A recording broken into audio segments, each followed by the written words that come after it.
do a lot of experiential learning, whether it's actually making or tasting foods or like doing things however like ish we get to do them. We have to figure things out. So because it's ninjas and samurai, we had Colt try 2 different martial arts classes. And we actually tried them, 2 days in a row. So Sunday we did a class at a martial arts studio. Monday we did a class at a martial arts studio.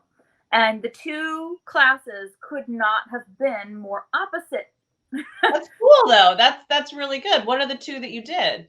So not necessarily even referring to the style, but the first one we did was amazing, incredible, really jived, really was like true to martial arts. And then the second class we did was like a romper room, terrible, not martial arts experience. Oh.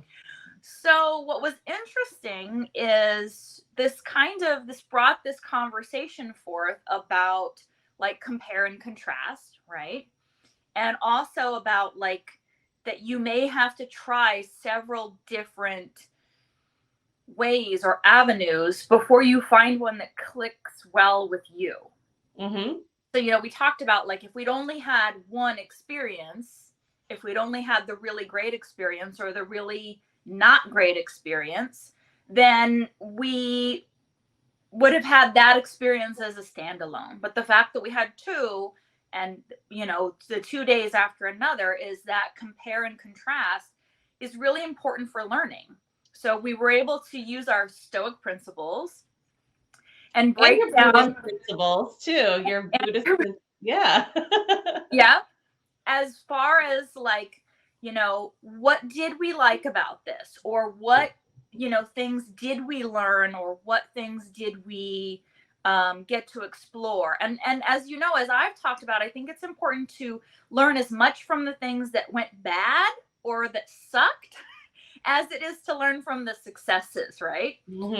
So we spent a lot of time talking about the successful parts as well as the things that weren't successful, or why they weren't successful for us, or how we can take what we saw from the things that didn't work and learn from those things. So I should be happy to know that like Stoic principles in action. Lesson within a lesson, right? You went in for the comparative of different styles of martial arts and you came out with learning how to evaluate and find the pearl in the oyster, to your point, Sierra, like you like to talk about, even though the second one wasn't the same as the first one. What did we learn? What did we enjoy out of it? What would we, what could potentially be done differently in the future? Because you're right. Without the other, you can't appreciate the first one as much, and vice versa. So that's important. I love that. Yeah. But then even just from a learning standpoint, we talked about like, okay, martial arts, yes, but like from a learning standpoint, what else did you learn, or what else did you notice? And full disclosure, this was actually kind of tough for me to do in the moment because I was pissed. Yeah. I had what Marcus Aurelius calls with anger, like that temporary madness. I was actually really pissed at the second experience, which was the one that was not great. I was actually like super agitated. So, and I believe in like being angry and like feeling frustrated in front of my child. I think that that's more helpful than trying to like hide it under the I'm okay, guys. So, and the reason why, a couple things, it allows me to actually feel my feelings. Like I allowed myself to just be kind of pissed. And then it allows my son to be able to see like, oh, you know what? Things can be disappointing and we can like feel them and talk about them and just like own them. So that's exactly what we did. That's great. So he was really sweet. He was like, Mom, it's okay. He's like, we talked about it and we're not going to go back to that place because that wasn't a good fit. It's wonderful that you allow yourself to experience it in front of him, but he's seeing the complete evolution of it. It's the immediate response and then, okay, now what do we do about it? As opposed to, just only showing your emotion and having no context or no conclusion around it. Or to your point, masking it and saying everything is awesome and sunshine and rainbows and nothing never bothers mom, or how do I think about this if I'm encountering it and mom's not around? Yeah. Well, and it made me think a lot too about how this applies to leadership, which Amy, I know you're our leadership guru. Is that in this role, I'm kind of the leader for my child who's 7.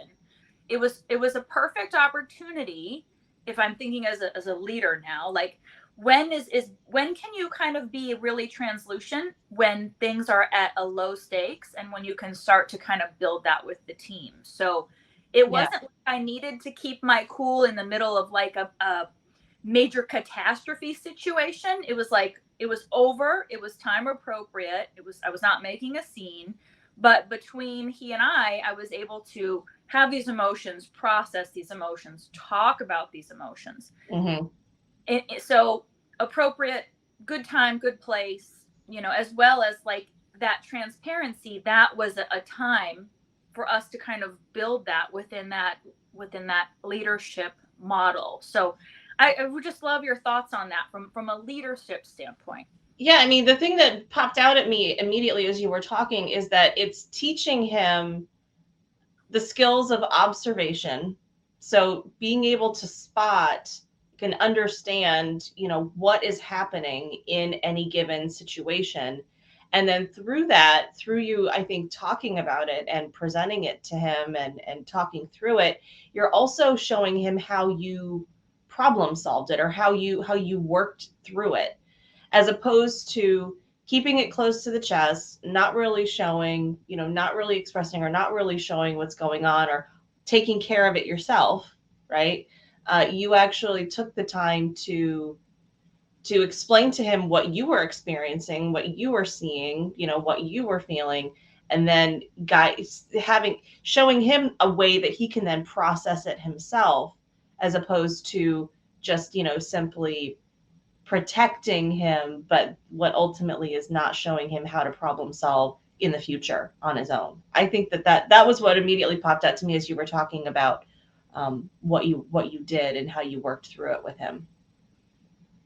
And from a leadership perspective, I think that's really important, because so often leaders, you have an instinct that you want to shield your team from certain things. And there are appropriate times to do that. You don't need to involve them in all the drama all the time. Right. But if they're completely in the dark and they don't, and when you come to them, it's a complete surprise, and they haven't been given the time and space or guidance on how to actually process it, to maybe try to help you solve it, to have that vulnerability and ask for help to solve it, you're doing them a disservice. So in your well-intended protection, you're actually helping them be less successful in their jobs and in their role, and ultimately in their life too, to problem solve.